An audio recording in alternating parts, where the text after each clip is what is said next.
Recently, Supreme Court dismissed a petition which challenged the validity of 42nd Constitutional Amendment Act.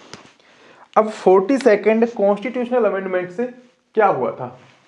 देखिए, preamble में 3 words add हुए थे by this 42nd constitutional amendment act, और ये 3 words कौन से? Socialist, secular and integrity. Socialist, secular and integrity. अब 42nd constitutional amendment act को चैलेंज करते हुए जो आर्गुमेंट दिए गए, उनमें से एक आर्गुमेंट यह था कि कॉन्स्टिट्यूएंट असेंबली ने भी प्रेम्बल में socialist and secular word add नहीं किए थे, and adding these 2 words by 42nd constitutional amendment act is against the spirit of the constitution. अब क्वेश्चन ये है, 42nd कॉन्स्टिट्यूशनल अमेंडमेंट एक्ट कब आया? 1976 में। तो क्या 1976 से पहले इंडियन कॉन्स्टिट्यूशन सेक्युलर नहीं था? तो क्या 42nd कॉन्स्टिट्यूशनल अमेंडमेंट एक्ट से पहले इंडियन कॉन्स्टिट्यूशन सेक्युलर नहीं था? This is our main question जो हमको आंसर करना है। अब इसी पे पहले क्वेश्चन लिख लो। क्वेश्चन के स्टेटमेंट है, what do you mean by the terms secular India and secularism in India? Was Indian constitution not secular before the 42nd Constitutional Amendment Act? This is the question that we will answer. अब सबसे पहले हम बात करेंगे secular India की। सबसे पहले हम बात करेंगे सेक्युलर इंडिया की। अब सेक्युलर इंडिया का क्या मीनिंग है? जब हम कहते हैं secular India, it means a state which is neutral, A state which is neutral in the matters of conscience और बिलीफ और फेथ। न्यूट्रल का मीनिंग यह है कि स्टेट ना तो किसी रिलीजन को सपोर्ट करेगा और ना ही किसी को पेनलाइज करेगा कोई रिलीजन फॉलो करने के लिए। जो स्टेट का एटीट्यूड है टुवर्ड्स ऑल रिलीजन, वो कैसा होगा? इंपार्शियल होगा, न्यूट्रल होगा। So secular India means a state which is neutral in matters of conscience और बिलीफ और faith. Further, a secular state plays a positive role in promoting brotherhood among the people of India. So this is the meaning of secular India. अब दूसरी बात आएगी secularism in India. ये क्या है secularism in India? Secularism in India, जब हम कहते हैं secularism in India, it means even the private persons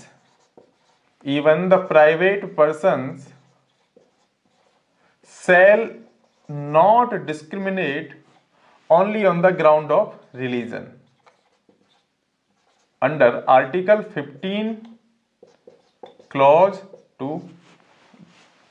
secularism in India का क्या मतलब है कि जो प्राइवेट पर्सन है वो भी डिस्क्रिमिनेट नहीं कर सकते only on the ground of religion under article clause 2। This is the meaning of secularism in India. अब सेक्युलर इंडिया की बात हो गई और सेक्युलरिज्म इन इंडिया की बात हो गई।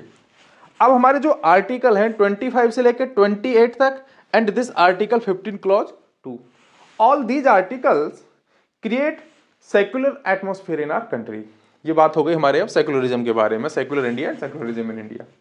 अब हम आते हैं, हमारा जो मेन क्वेश्चन है वो मेन क्वेश्चन है कि क्या 1976 से पहले जब 42nd कॉन्स्टिट्यूशनल अमेंडमेंट एक्ट से सेक्युलर वर्ड प्रेम्बल में ऐड हुआ, क्या इससे पहले जो इंडियन कॉन्स्टिट्यूशन है वो सेक्युलर नहीं था? अब देखिए, इस क्वेश्चन का आंसर करने से पहले देखते हैं हम केशवानंद भारती जजमेंट को। केशवानंद भारती केस का जो जजमेंट है वो कब आया? केशवानंद भारती केस का जो जजमेंट है वो कब आया? वो आया था 1973 में। और 1973 में सुप्रीम कोर्ट ने कहा था that socialist, secular and integrity are parts of basic structure of constitution, are parts of basic structure of constitution. Now see, 42nd constitutional amendment act ने सेक्युलर वर्ड प्रेम्बल में कब ऐड किया? 1976 में। और Keshavananda Bharti case में कब? 1973 में। सुप्रीम कोर्ट ने सोशलिस्ट, सेक्युलर एंड इंटीग्रिटी इन तीनों वर्ड्स को बेसिक स्ट्रक्चर का पार्ट बताया। अब क्वेश्चन ये है कि सुप्रीम कोर्ट कैसे डिसाइड करता है whether a feature is part of the basic structure और नॉट? ये सुप्रीम कोर्ट कैसे डिसाइड करता है? अब इस क्वेश्चन का आंसर करने से पहले हम एक और क्वेश्चन देखते हैं, और क्वेश्चन की स्टेटमेंट है what are the provisions of the constitution? What are the provisions of the constitution? Is preamble a provision of the constitution? क्या जो प्रेम्बल है वो कॉन्स्टिट्यूशन का प्रोविजन है? क्योंकि मोस्ट ऑफ द टाइम ये क्वेश्चन पूछा जाता है, आपसे पूछा जाएगा कि व्हाट आर द माइनॉरिटी की रिगार्डिंग कॉन्स्टिट्यूशन में क्या प्रोविजन है, तो क्या लिखोगे? क्या प्रेम्बल मेंशन करोगे? देखो, इस क्वेश्चन का आंसर भी सुप्रीम कोर्ट ने केशवानंद भारती केस में दिया था। सुप्रीम कोर्ट ने कहा था that the provision of the constitution are its articles. Preamble is not a provision of the constitution. ये बात याद रखना कि जो प्रेम्बल है वो कॉन्स्टिट्यूशन का प्रोविजन नहीं है। अब इसको कहने का अर्थ ये हुआ कि while articles are enforceable in a court of law, preamble is not enforceable in a court of law. Articles क्या है? किसी भी लॉ ऑफ कोर्ट में इनफोर्सेबल है फॉर देयर वायलेशन, लेकिन जो प्रेम्बल है वो इनफोर्सेबल नहीं है। क्यों? क्योंकि प्रेम्बल पार्ट तो है कॉन्स्टिट्यूशन का लेकिन प्रोविजन नहीं है। ये क्लियर हो गई? अब आते हैं हम मेन क्वेश्चन पे। फिर सुप्रीम कोर्ट डिसाइड कैसे करता है whether a feature is part of basic structure और नॉट? सुप्रीम कोर्ट डिसाइड करता है by reading the articles of the constitution. कैसे डिसाइड करता है? By reading the articles of the constitution. And articles 25 to 28 were already there in the constitution before 1976, which makes Indian constitution a secular constitution. अब बात clear हो गई?